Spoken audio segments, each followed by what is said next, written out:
This is the Infinite Receiving podcast, helping conscious leaders tap into a wealth of abundance across all areas of your life and business.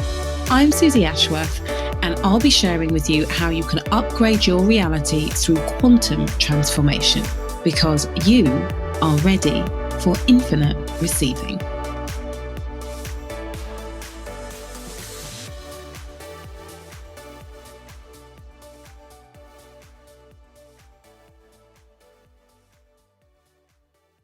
Hello, gorgeous. You're going to love this episode. I am speaking with my friend and fellow Hay House author, Simone Heng. And you know, sometimes when you meet a person where you're just like, oh, this is my soul sister. My feeling is that you are going to have this experience after listening to this episode.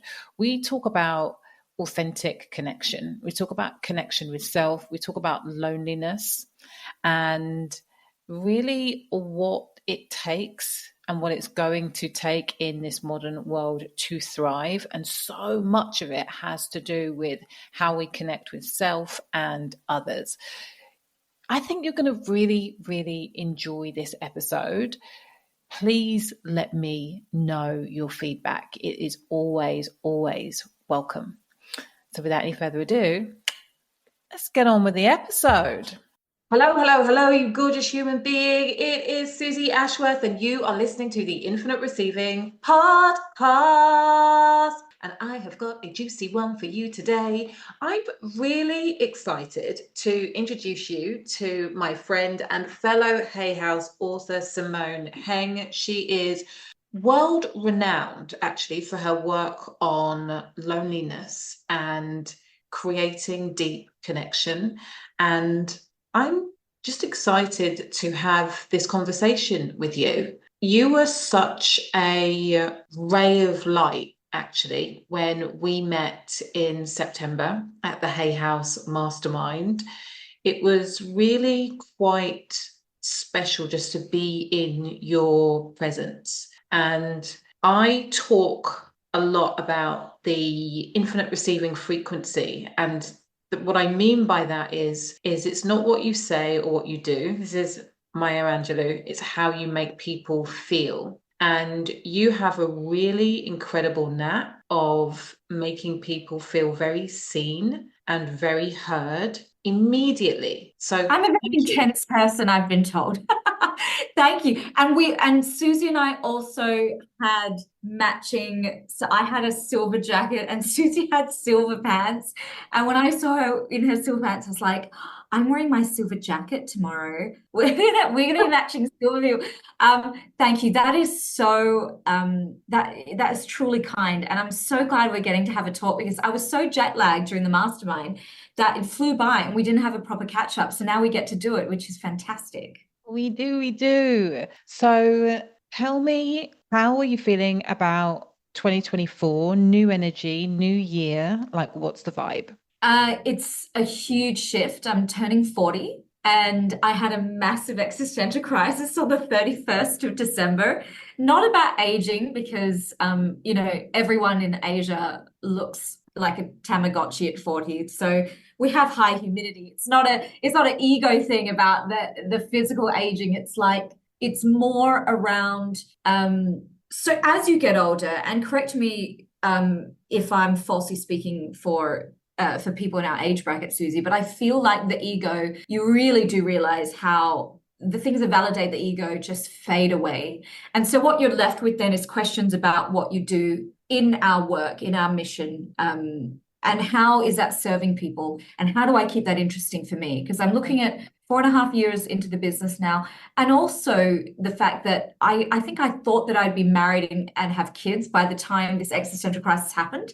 And that hasn't happened. So it's like, okay, well, you live a wonderful life, but you're looking at continuing to do this work for an unforeseeable future. You planned the first 5 years of the business. You did not plan the next 5 years. You now really need to look at what is the driver. And the thing that got crystallized for me is this idea of creativity. So if I look at from writing the books to painting the paintings to writing the keynote speeches to connecting with people to doing the content online. I think that that's the big thread that never gets tiring for me, is that I was born to create and I love that creation, and it connects me with my inner child as well. And so whether people like what you create or not, this gets to be a funny thing, because if you've got no ego left, you're not creating stuff for other people's validation, then what is driving you to create is just you and your own standard. And that's really leaving the matrix. So there's a lot of leaving the matrix right now.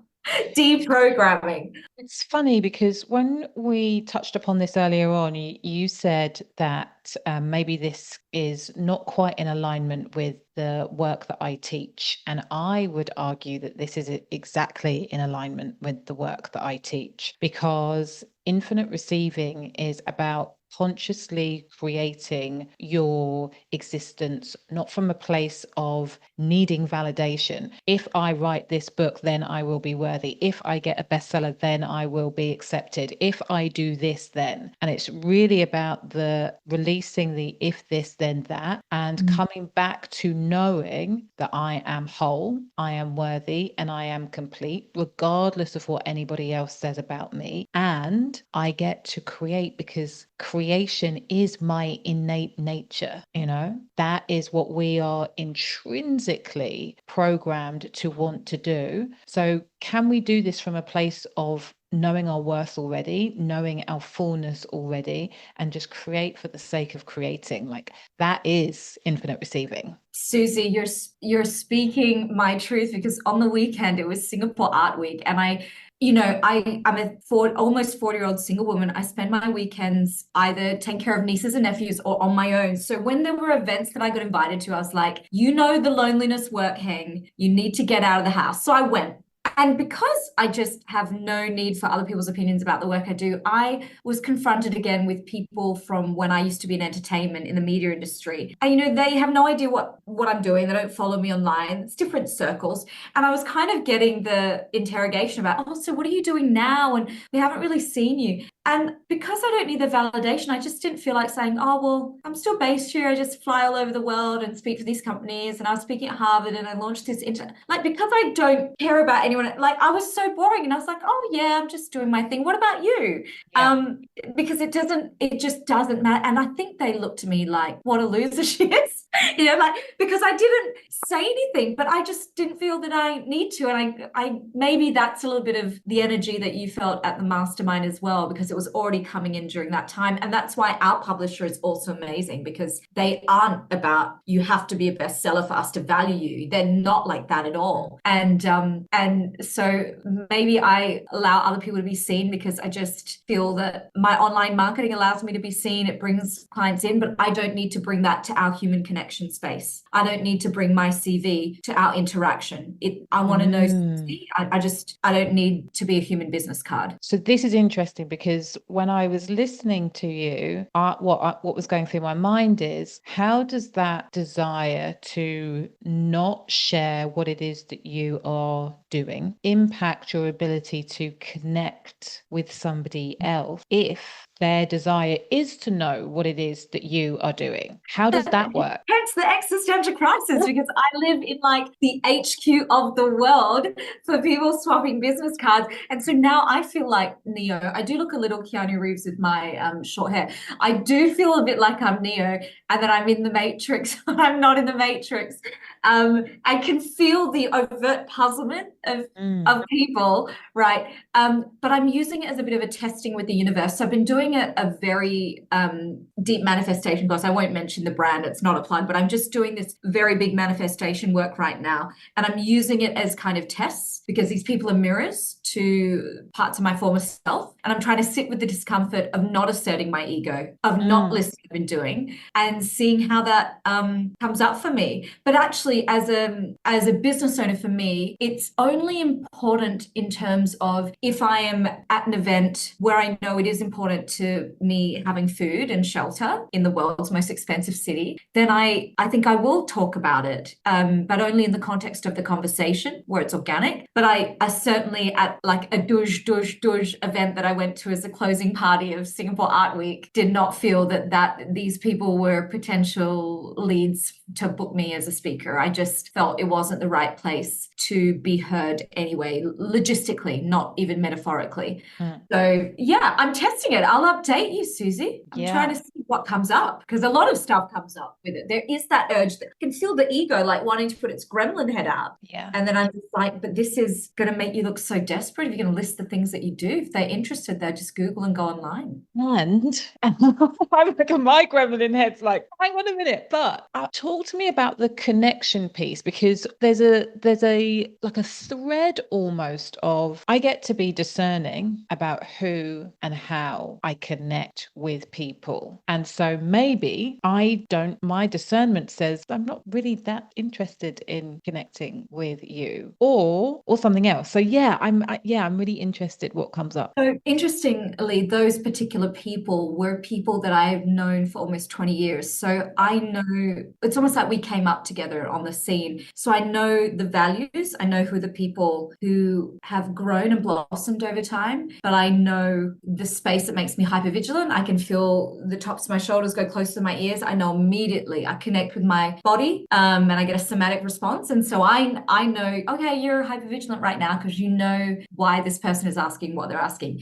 That's totally different when it's a new connection, when it's a clean slate. I believe everybody deserves an open hand and open heart upon like first connecting. So yeah, those rules didn't apply in that space. But it was also a little mini test for me, saying by the questions this person asks when I'm connecting, I can also judge how much they've grown in that time. And I used to be the anxiously attached dog paddler, right? So in these situations, if there was a gap of silence, I would fill the silence. I talk about this book, The Cavalier King Charles wagging its tail. That was me. And so I did a bit of a test to see, because I knew these were probably not going to become friends, because I know the DNA of the connection DNA of the people. I thought, well, what would happen if I let the silence hang and not dog paddle? And it was amazing, almost the borderline offensive things they fill the space with. Like it was just like it was wonderful, like game with the universe. I just didn't take it very seriously because I know how to protect my energy and I know how to,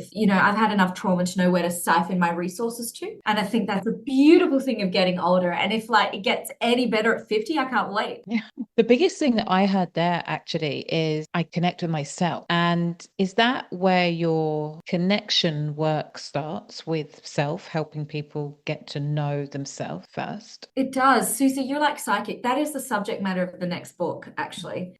So Yay. so that is my most juicy work right now is if I think if we all looked at our interactions with people during our transformations and our developments, how much they improve in correlation to the relationship we have with ourselves. I define connection as the awareness of one's own experience in any given moment. So even with a couple of wines at that event, I could feel somatically what was happening. I could feel the gremlin. I could feel, flashing lights, douche music. But the connection with myself, because of the amount of grief therapy, trauma work, courses, books, you name it, that I've done for myself, because culturally in the culture I grew up in, these were not things you talk about. These were not, I had to be a seeker, which is why I think I'm a Hay House author, even though I'm very sciencey in the way I write. I'm also a seeker. And all that healing work has really increased that connection and all the time that I spend on my own. So there is being alone where you feel lonely, and then there's solitude, which is being alone out of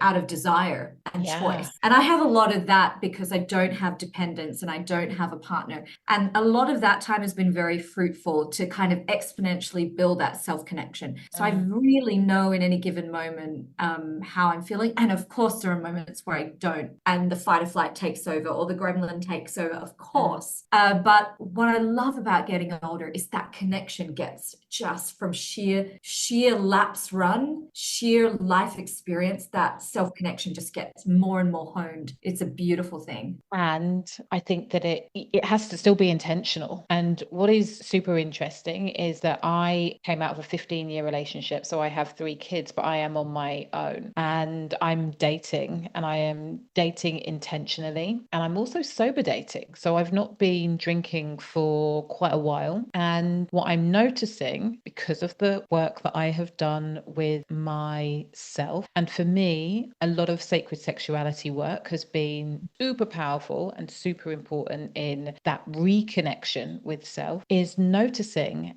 how much better my filter is for picking the people that I am going to go on dates with. And then my measure of like, how great was this date is how much of myself did I feel in this person's presence? And Yeah. the more myself I feel able to be, the more successful I rate the date. And it's interesting because there is a part of me that I know I'm in control of that. So I can, the intention is just to be myself at all times in all places. And there are certain people who will create an environment where it feels just effortless. I don't even need to think about being myself. I just get to enjoy being myself because of the mirror that is presented and reflected. So some of that's me and some of that's them. And, from there, ultimately magic will be created. But before I'd done this work, I ended up on a lot of dates where I didn't feel like I was able to be myself. I felt very like, oh, this is awkward. I don't know what to say next, and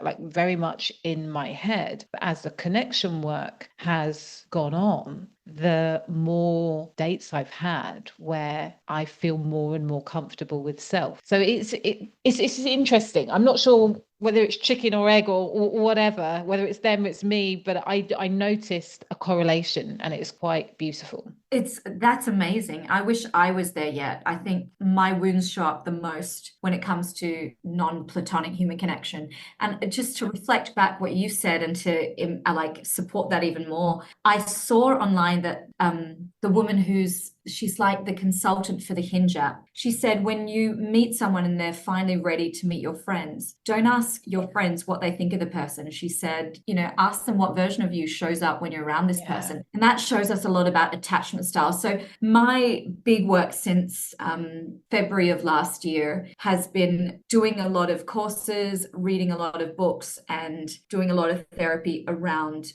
attachment styles and who I show up as when I date. Because one thing that I do is I don't really date in Singapore. It's a very small population here. Right. So we haven't already dated 20 years ago. Why would we be dating now? But I date when I travel. What I found was the extreme jet lag of 12 to 16 hours means that makes it much harder for you to dampen any triggers. I'm out of my own body. I'm not within the self because it's somatic, right? So if your body's not in a good state, your self connection is shot. And so I'm making decisions when I'm dating, when I'm flying, where I'm outside of my natural habitat, I'm outside of myself. And so that's another thing that I'm toying with in the existential crisis, like how am I going to call in someone that's passing through Singapore or lives here or is visiting friends here or whatever it is, and then I'm at my best state as well. So it's all big stuff that I'm thinking about. But I want to ask you actually, Susie, have you found that because you've done so much work on yourself that it's difficult to find men who've got that level of depth? Good question. I've stopped looking at it in a, have you done the same number of courses as me? Have you done a tantra workshop as me? Do you consider yourself spiritual? I've stopped looking at it like that. And that has opened the doors for me, because when I was trying to find somebody who on paper, this is the ego, on paper looked like my match, it's very difficult because, I'm quite exquisite, I am a masterpiece. So there's very few like obvious matches in that way. And so I changed my standards. I didn't lower them, I changed them. So a standard is I can't date somebody who is an atheist. I have to date somebody who believes in something. So whether they are Christian or Buddhist or spiritual or whatever. And then really, or even agnostic, I am open to, because somebody who is agnostic is in the don't know. And so much of my work as a very powerful, successful human being is to release control. And so, how much of the void, how comfortable can I be in the void? Somebody who's agnostic is playing with the I don't know in a way that I need to learn more to embrace. So, I'm just, so the answer to the question, and I've just been on a few dates with a really incredible guy. On paper, you wouldn't have said is like my match, but how I feel, like ambition is important, curiosity about the world is important, financial independence is important, and I think really just curiosity, open-mindedness is important to me. And that, if somebody can hit those four pillars, I'm interested. Like, let's chat. Let's see how things unfold. I've stopped trying to find like for like, Yeah. Yeah. because And that makes it you know, hard. I once dated in my very bizarre Emily in Paris 20s when I lived in Dubai. I once dated the male version of me, like even Yeah. down to ethnicity, occupation. It was a disaster. Yeah. Like Yeah. just that just I was in I was in the Seinfeld episode. It just no. We need the polarity, Complete. and so that's where I'm at with it. And it's fun and it's exciting. And it's, when I heard you say before, when it comes to dating, you have to let it come to you. I agree. And I think that there is a level of intention without control. And that's what I am playing with. You can't force it. But what I notice, and what I was saying to my friend, is that literally every single day I go on feels closer to the one. It all feels exciting, and that is very, very the timeline is surrendered, but the excitement and the anticipation and the positive expectation is all there. Oh, I love that. I love that for you. I hope we can reconnect in it Yeah. like in time and you can update me and hopefully I will have updates for you. But right now there's so many big existential questions that I need to Yeah. settle before I filter down to that. And I know the Yeah. points where I'm good to go on date. And we've had a couple of years of that. And the strategy, it's not that the strategy wasn't working. There was not enough knowing. There was not enough self-connection. So we Mm. got some more work to do on my side of the on my side of the ocean. Talk to me about how you got into loneliness in the first place. Yeah, so a mentor once told me that whatever topic you choose as your life's work, you should be the best person to embody that, not just in cognitively what you research and that sort of stuff, the very conscious stuff, but also in how you've lived your life, in your Mm. life story. It needs to be like part of your skin. And so, I was born in Singapore to mixed race parents. So, when I'm on with the Chinese side of my family, I don't fully belong. When I'm with the Eurasian side of my family, I don't fully belong. And then my parents migrated to Perth in Western Australia, which at the time in the 90s was a very waspy kind of place. And I never felt I really belonged there. And then I'm also a very special energy. Like I'm very intense, highly creative. And it was kind of a homogenous environment growing up. People kind of Mm. did the same thing, married. And I was never like that. So I never felt I belonged, never really had a clique of friends, just was kind of friends with everyone. And this goes through my whole life. And then my father passes away when I'm 19. So there's this loneliness in the trauma. Mm. And then at 29, my mother ends up in a wheelchair and is not very cognitive anymore. And so that made me feel very alone because most of my peers at 29 were getting married and engaged and having children. And I was taking care of aging parents who had given birth to me very late and my sister very late. So I felt that experience made me feel very alone. And in the entertainment industry, which was my job before for almost 20 years, I was always too short, too fat, too Asian, not Asian enough, all of these things. And so everywhere I looked, this idea of disconnection, lack of belonging, and a search for human connection, which is the Mm. subtitle, the Let's Talk About Loneliness book. It was a thread that ran through my entire life, but I needed a mentor to actually point that out to me. It wasn't Yeah. until, it was amazing to have that. And he actually said to me, he didn't get the loneliness work he didn't know my story, but he Mm. watched me in a room of people. And he was like, everyone knows you and you know everyone and everything about them and you're so connected. And I never realized that, but I realized that that's actually that my way of being is an adaptation to not feeling like I belonged in childhood. So the reason I'm like that is might actually be a maladaptation to trauma, is because I want connection so badly. So I'm so likable and I appease people and I'm so warm. And sometimes I wonder if that's actually out of alignment with who I actually am and what the now, Ooh. yeah, at moments. So these are all the big, wonderful questions that I'm writing the book on self-connection now. Like it's so wonderful because in writing, I am like kind of therapizing myself and Yeah. going through this and finding those moments. And then also finding modalities to bring me back Mm. close to myself. So I've done authentic relating, in both in London and in Koh Phangan in Thailand. Mm. Super confrontational work to peel back the layers of where you've built this scar tissue because you want love and you want attachment, right? And the first course that I did on it really allowed me to find my voice again because I'd been dating a guy and I'd been really suppressing my voice. And there's no way I would be able to speak up the way that I have since I met you and different if I had done that work. I'd completely kind of split it. So it's like researching the book and again using myself as a guinea pig. It's pretty cool. I like it. It's really interesting what you say about that maladaptive pattern, because when I relate that back to myself, for me, it's the personal development work. It's the self-development work. My biological father really wasn't around for much of my life. And for the early years, I had him on a pedestal. And I think that whilst there's part of me that felt so blessed to be chosen by my foster parents, there was also a big part of me that felt not good enough. And when I finally discovered self-development work, it became about being not just good enough, but fucking great. And, I joke, well, not jokingly, but, said earlier on, I'm exquisite, I'm a masterpiece.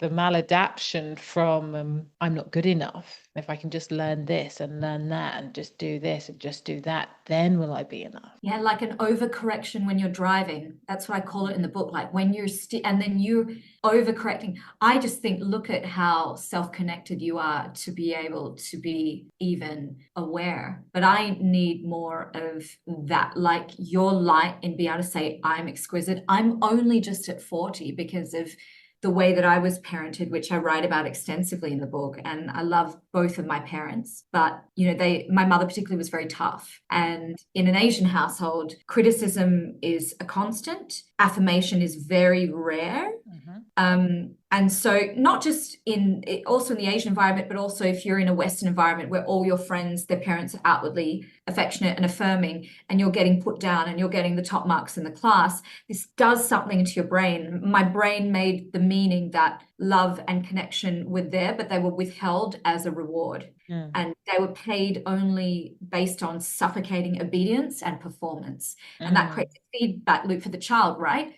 And so I'm constantly peeling that away and constantly getting to the point where I'm like, wow, Simone, you're actually talented. And I had a webinar the other day for my community. And somebody wrote in the chat, and from a Singaporean background, and I know her, and she said, Simone, you're not just lucky, you're so hardworking. And I Mm. actually stopped and I was so proud of myself. And I said, but I'm not just hardworking and lucky, I'm also talented because you Mm. can be hardworking and lucky. But if you can't write, if you can't paint, if you can't speak, there's hard work will only take you so much there. And that was crazy to be able to take ownership of that. And a friend of mine from Indonesia WhatsApped me later and said, I think that was very triggering for people because it's so un-Asian. Yeah.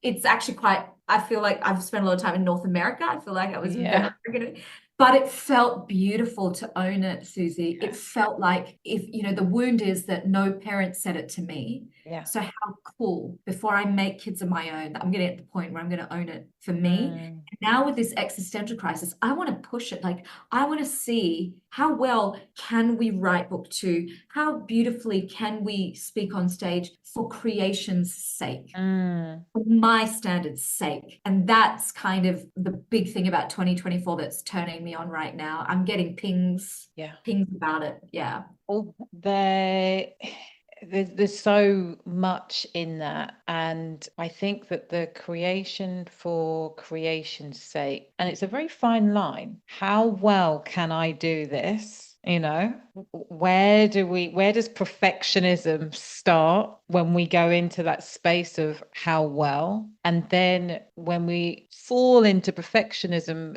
who does it need to be perfect for? Because creation isn't ever going to turn around and give you a gold star. No, well, so it's so funny. I am so not a perfectionist, Mm. not by Asian standards. Like I make mistakes all the time and I hand things in, I think it's good enough, right? Yeah.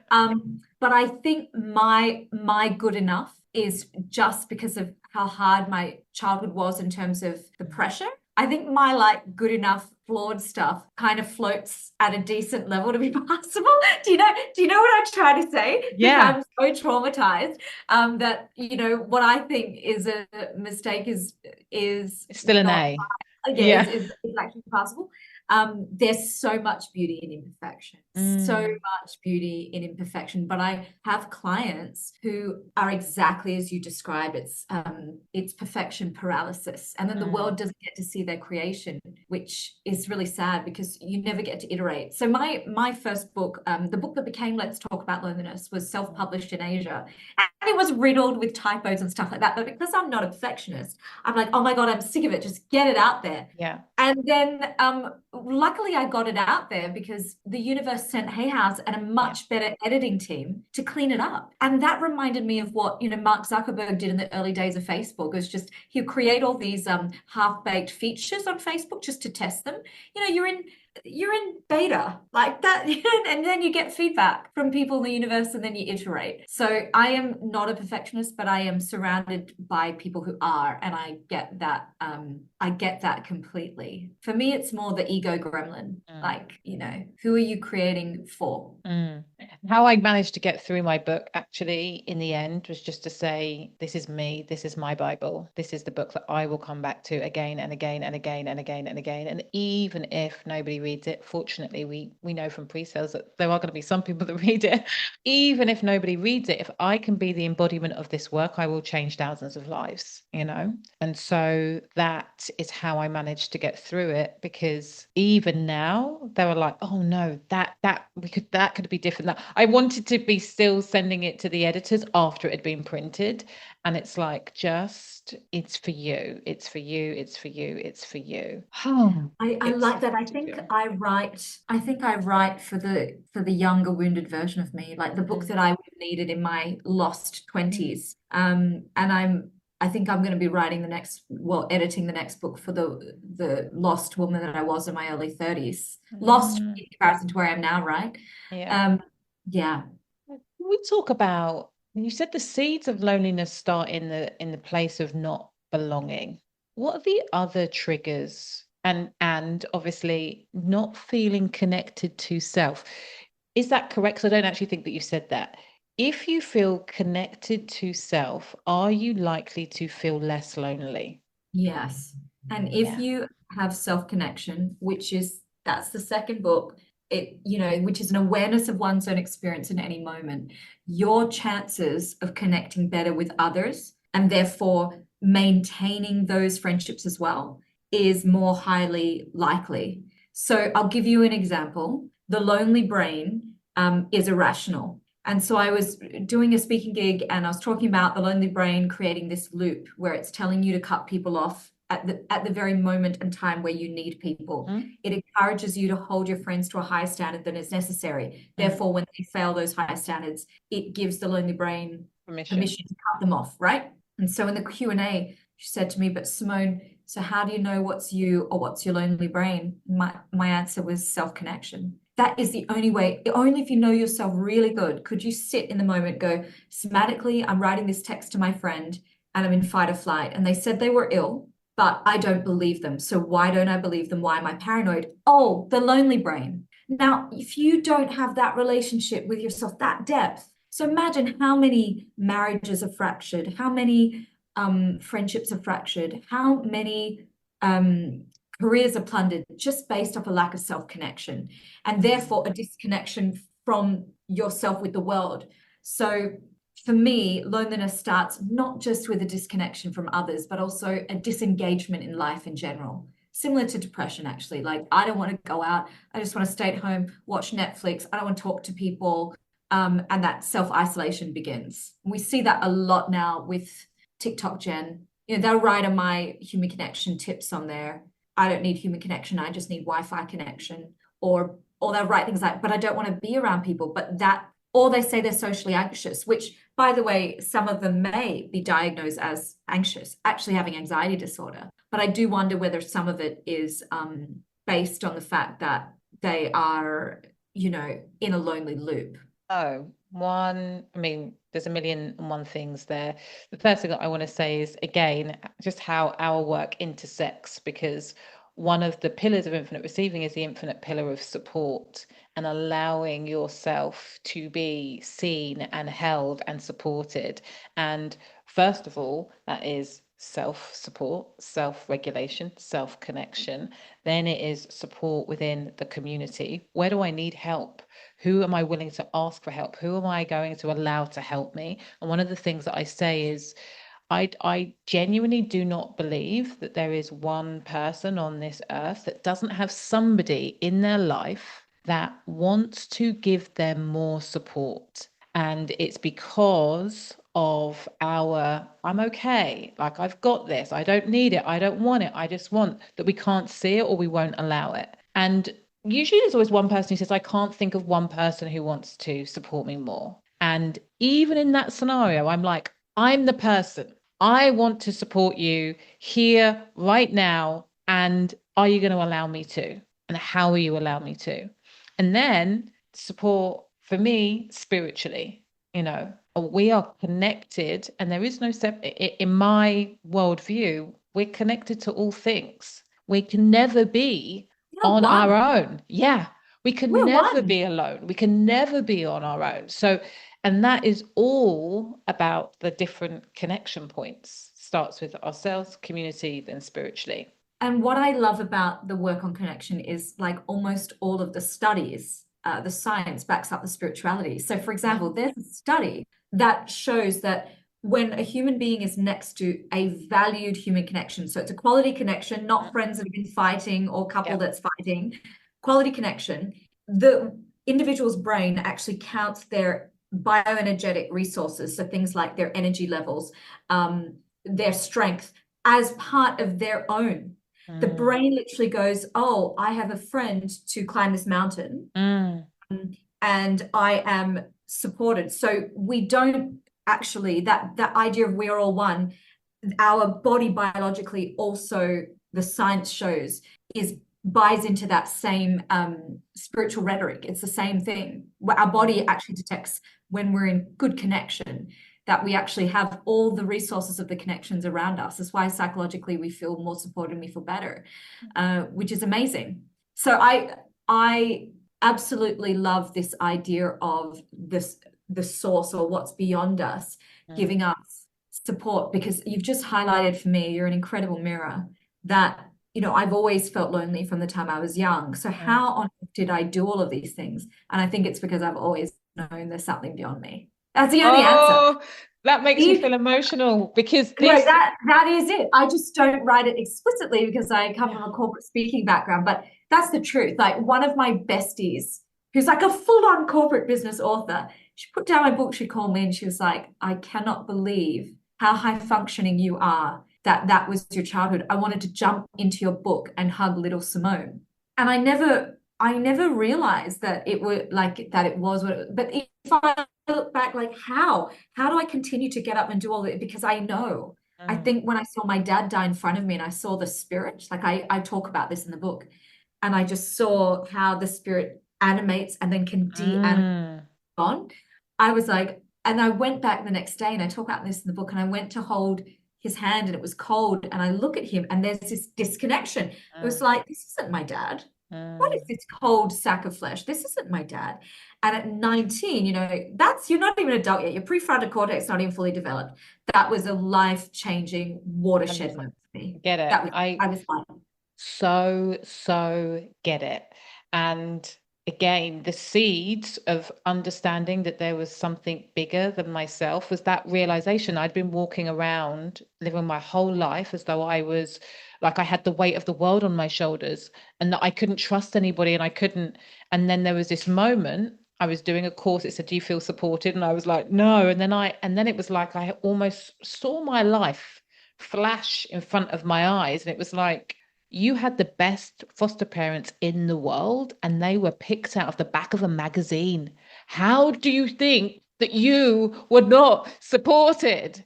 And it was like my awareness of their presence. It was like, we got your back. We are here. We have your back. It was like the weight had lifted, and I no longer felt on my own.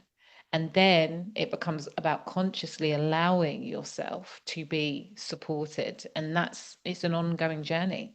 I feel that when I was at the art exhibitions on the weekend, and I can cry looking at how something is constructed, because I know there was an artist who used, like when you ice cupcakes for your kids, Yeah. they put oil paint into those pumps and they Mm, did an entire canvas. But because I've worked with oils before, I know how long it would have taken mm, for that whole canvas to dry, and how many times he probably accidentally smeared, and how much his hand must have been cramping piping that oil paint. I just started crying thinking about how a source had to make someone that talented, that creative, that amazing to create mm. that. And I started crying. I always like to go on gallery spaces and listen to classical music. And then by extension, let's talk about disconnection, right? So when we're using all these electronic devices Yeah. to connect, interact, we take the God out of that a little bit. Mm, That, right? So that when I see something made by hand like that, and I have that, I'm also a highly sensitive person. So I have these mm, reactions to music and art and all of these things. And I think, how can we not think there is the presence of something bigger? Because I'm in an exhibition hall and not one of these pieces of work are the same. mm. Not one. It's like Yes. touched by the finger of God. There's no way that yeah. And I think, again, to your point, I've been doing some reading. I wish I could remember the name of the author, but he wrote a book. It's like the Pocket Guide to Polyvagal Theory, which is just all about how safety support is required in every single circumstance when it comes to helping people move beyond trauma. But he talks about how human engagement is is how we learn our social cues. And so if you are brought up where you are stuck and sat in front of an iPad for hours and hours and hours and hours, you miss the human connection, which teaches you social awareness. It teaches you how to feel secure with people. And so it then create the knock-on effect is it creates generations of people who feel socially anxious because they don't understand social cues or how to be social because they've never had that engagement. So when you talk about people saying I only need a Wi-Fi connection and I feel socially anxious, it's because you have the Wi-Fi connection to the extreme that you feel part of it, that you feel this social Absolutely. anxiety. So, global study just dropped, and Gen Z are only slightly lonelier than my mother's generation in a nursing home. So, those of us who had an analog childhood, besides the very elderly, we register much lower feelings of loneliness and disconnection than Gen Z. And it's for this reason. There's also no firm studies to say that we get the same quota of feel-good hormones, dopamine, oxytocin, from looking at like videos of our nieces and nephews, right? Mm, So yes, you and I are connecting, but no doubt, Susie, we're in person, we're having coffee together. Our levels of feelings of connection will be so much higher than us doing this via Zoom. We live on the other side of the world, but we will meet again, and I know we will. yeah. But this is a real thing, and I write about this in my book about the future of human connection. If AI is something we're going to be dealing with, you better believe that everything that makes us human moves higher up the value chain. So if you can have great Yeah. human connection skills, if you can teach your kids to connect, and hopefully in Yes. my book and many other modalities do this, they move higher up the value chain. They secure their place in the future. Even Yeah. Elon Musk is. If you can learn how to, make things, and you can also do things with people, your role in life, your job will be secure in the future, because we'll need I very badly. 1000% believe that the soft skills become the most important thing that you are not writing on your CV. Being able to engage with people, not be afraid of people, understand what that looks like, that raise of the eyebrow, the roll of the eyes, the tension, all of it is. Absolutely. And to be intuitive. But that is the gift of trauma. Like I wrote a post about what are the gifts of my trauma. And one of the things about when you have an inconsistent primary caregiver for which you're hypervigilant and you're walking on eggshells, you do this thing that they call in therapy called mind reading. So to keep yourself safe, you're constantly noticing every shifting mood change. And that's what makes me a great speaker because I can walk on stage and I can smell a mood change in the air. I can detect a toxic organization from the briefing meeting. And this also extends to connecting and meeting with new people and keeping my safe with existing connections, like we talked about earlier, that I already know are not safe for me. But I'm generally, interestingly, as age goes on, we become more introverted with age. It's because when we're in our 20s, we're wired to be more promiscuous with connections so that we mate biologically and pair off. And so we become more happy to spend time on our own as we get older. And also my social stamina has decreased. So I watch when I go into areas where it's either connections I already know are not trustworthy connections. I'll just dial back my investment, my energy investment. It will just conservation mode. And that's also a beautiful ballet, and then when I'm meeting new connections, just like you say, who is safe energy, who's going to hold space to me, who's going to reciprocate, who's not judging. And these are skills that our next generation needs to have. Talk to me about how to create deep, authentic connection. And I'm curious about whether you think that it is possible to do that quickly. Oh, fascinating. Okay, so firstly, the direct route to authentic connection is via vulnerability. However, if you are vulnerable before trust is established, this leads to oversharing. And this, the late Dr. John Cacioppo, his work around is that we're already hypervigilant of social threats upon first meeting because we grew up in groups. And if we were meeting people from a group that we didn't know, they would be possible social threats. So it's still wired into us now. And so we're skeptical a little bit when we meet a new person. I think we've all felt this in our bodies. We don't need the science to tell us. However, when somebody overshares to you before establishing trust, that confirms our skepticism and we run. So what we need to do is use vulnerability in the right measure. And I talk about rapport a lot in my speeches and my work.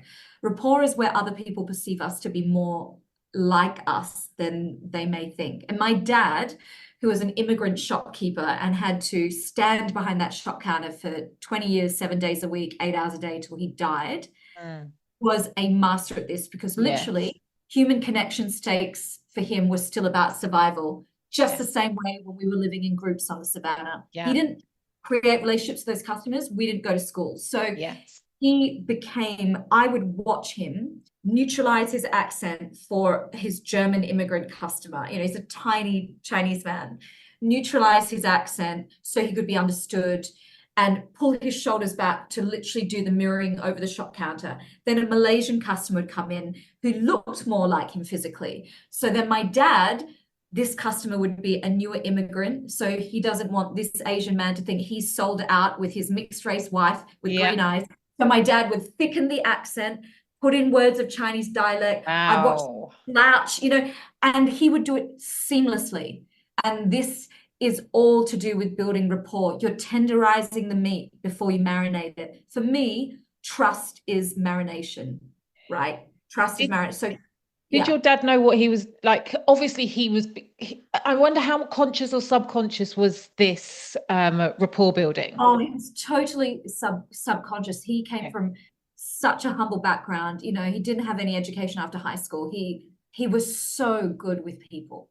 I can't tell, just so good with people, and truly was curious and truly cared about others. So one of the things that I talk to people about who are feeling lonely, if you want to draw the lonely brain out and give it perspective, being of service is absolutely key. So because my dad was already in a service role, he was serving customers, he was already others driven. But he was like that in life. It was always like, how do I make other people around me more comfortable? And I've inherited that for him. My mum is not like that at all. Yeah. She's quite cold and avoidant, bless her heart. And so I got that with him. But to be honest, when he died when I was 19, a little piece of me died. I've been watching a lot of Love is Blind reality shows just My to God, I love just Love is I Blind. love just to give my brain a break. And one of my girlfriends and I, we have like a Love is Blind book club where we are literally live texting each other over it.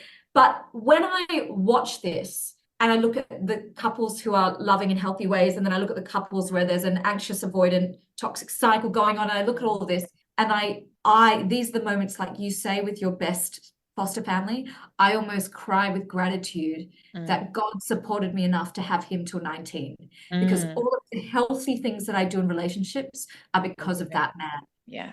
because he was a secure type and my mother was avoidant. So I really, when he died, like a part of that role modeling for me died with him. It's so interesting because you talk about the maladaptive part of your personality, but as you were talking about your father, I'm like, oh no, that was you. That was the version of Yeah. you that I met in New Oh, York. bless. Yeah, I think 100%. I think now that the ego part of me that was like the dog paddling for affirmation has passed away, has passed out. There's this other part of me now that doesn't like to take up space, which is very much like my dad. So when we were in New York, I only speak if it's really important, but otherwise I really want other people to be heard. That's very my dad. Like, I want other people here to feel heard. Tami was next to me shivering. I was like, do you need a shawl? Like, that's very my dad. So I think that's beautiful when we get more aligned and we get closer to the authentic self and who the unbroken child was. All these better connection sides of us actually come out. Oh, it's so interesting. The language that you used there, my brain was like straight on that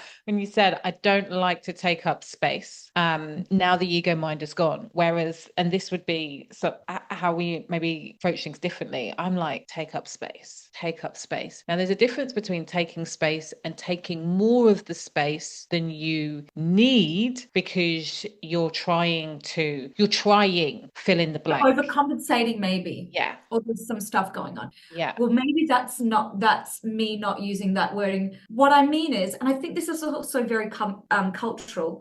Chinese people in general, East Asian people in general, everything is very strategic. We have something in our culture called guanxi that is around human connection. And when you meet people, it's around gifting and things like this. It's very strategic. And I was not strategic when I moved to Asia. And what I've learned in being more strategic, it made me more mindful. So I wouldn't just use this gift. I have a voice to just take up space, talk over people, run over people. It's very selective, but I like the mindfulness part of being selective. It's not at all manipulative or playing games, but it's just, I really value the gift of my voice so much that I want it to be used very intensely. Intentionally. Yeah. Yeah. I like that. I like that. So, rapport building, Yes. trust building. And I also just have to say, nothing more of a turn off on a date when somebody is like, you're the most amazing thing in the whole entire world. And I'm going to tell you my whole life story. And I'm going to do this and I'm going to do that. And you're this and you're that. And you're that. Hey, there's no, Whoa. yeah. Very, very, very skeptical immediately. So you build trust by being vulnerable, but not over the top. How do we know where the line is? Oh, that's a self-connection thing as well. That's a self-connection thing as well, because I was the girl at dining tables that used to, if you and I met 7 years ago, Susie, you'd be like, who is this? Who is this human? Because I'd been broadcasting live every night for 15 years on the radio, a one-way conversation. I then was conditioned when I'd go to dinner parties or group holidays, I would do the same. I would broadcast to people. Right. I Wow. could see how it wasn't bringing connection into my life. It was, so that's how I actually kind of came up with this. And then the research backed it up as well. And I could see how that was repelling the exact connection I craved. And I do just have to say, between rapport and trust and vulnerability and then service, there is another pillar that I talk about called commonalities connect. That's the foundational phrase, but it's so powerful in our polarized world. And that is to see how we are more alike than we are different. And actually, at the art gallery, I went to the Afro-Asian exhibition. How funny that you and I are on this call. It was this incredible exhibition. They had a Maya Angelou quote on the wall that said, "We are more alike humans than we are unalike." Yeah. So I had been saying this thing in my speech in different terms, and I was like, "Oh, idiot, it's Maya Angelou. You should now go and rephrase and credit her now." But that is really powerful in certain parts of the world right now. So it's like when I meet someone, after I've built a bit of rapport, I then put on this hat, this lens that I want to see more of the commonalities versus being hyper vigilant and seeing the difference between us. And that's super powerful. My dad did that really well. I love that. Also, when I talk about the year that I broke through seven figures, it was being surrounded by like 7 and 8 figure entrepreneurs and finally stopping trying to spot all of the ways that we were different and finally going, actually, that's like me, that's like me, that's like me, that's like me, building up the case for if they could do it, why not me? Because actually, we are more similar than we are different. So that They're is. your expanders. They're Yeah, your expanders. I love it. 100%. But yeah, I really get that. And I also notice, even just through our conversation, how naturally or how easy it has been for us to be like, oh, that's my story, or that's my story. Like, we will finish this conversation, and there was just so many points that I resonate with because it's literally my life. Completely. And but also, how lucky are we that you and I naturally do this? And I think that's the challenge that I hope is part of the next arc of my work is how do we give that to people that don't naturally have that? Or, it's also a wonderful gift of trauma too, to be like how we are, that we're detecting these things and we're bringing ourselves closer together. But what if we didn't heal? We might actually do the opposite, right?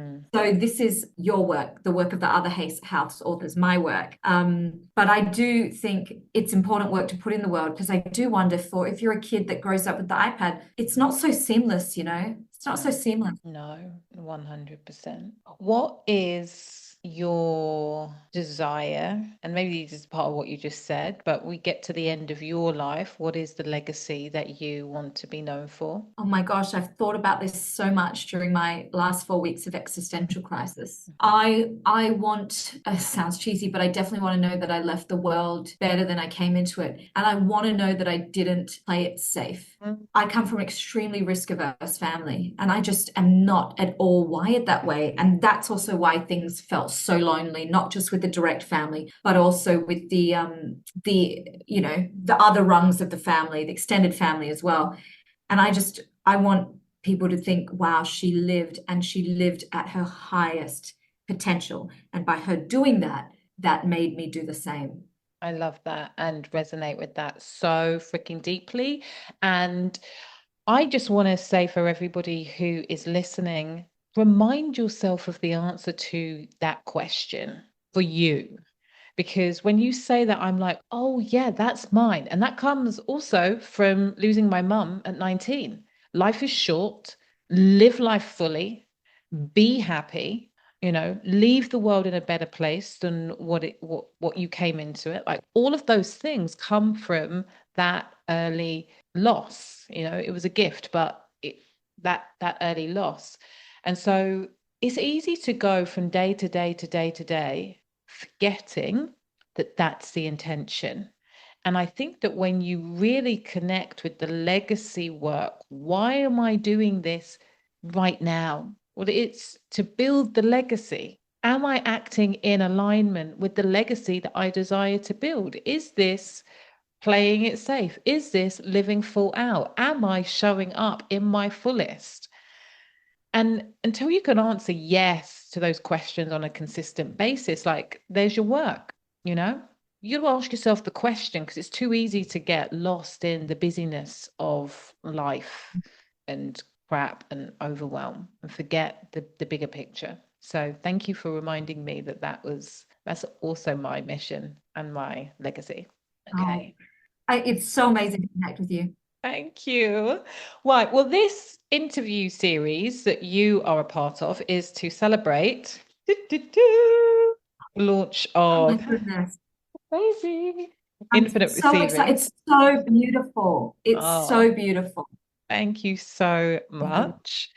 I have 6 quick fire questions that I am asking all of my beautiful interviewees. So let me hit you up. When you hear the words infinite receiving, what do they mean to you? Oh gosh, it gives me the idea of just overflowing abundance. Mm, Yeah. really beautiful. When it comes to overflowing abundance, how connected do you feel to that in your own life? Oh, I definitely have blocks in a couple of areas for sure, which is what we're kind of tackling at the moment. Mm, okay. Where or who in your life can you allow people to love you just a little bit more right now? Oh, definitely my friends. Mm, They want to be there for me. Yeah, they want to be there for me more. Yeah, okay. for sure. What is your greatest attribute? Wow. I just think my mind is fascinating. Is that what you mean by attribute? I'm talking about a feeling, but I love how my mind works.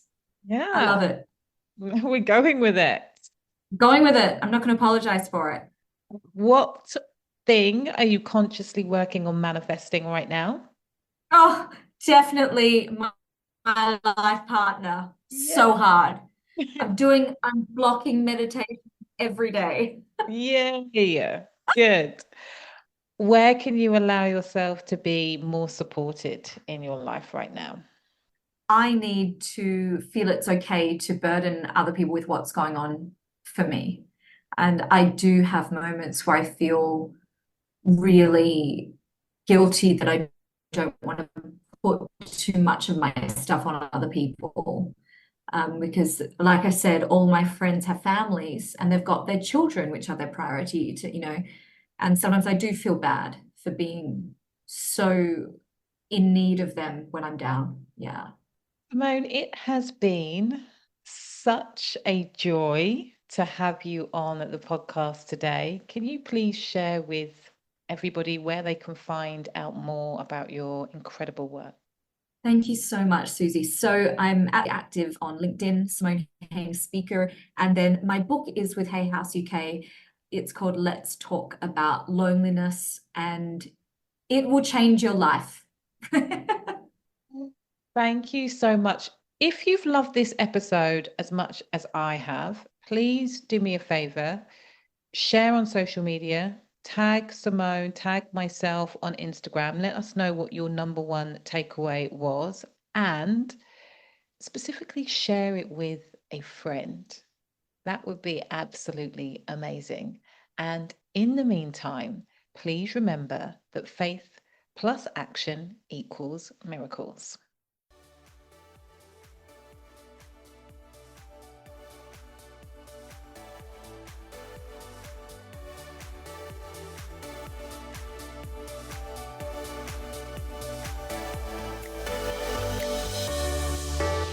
Thank you for listening to Infinite Receiving with me, Susie Ashworth.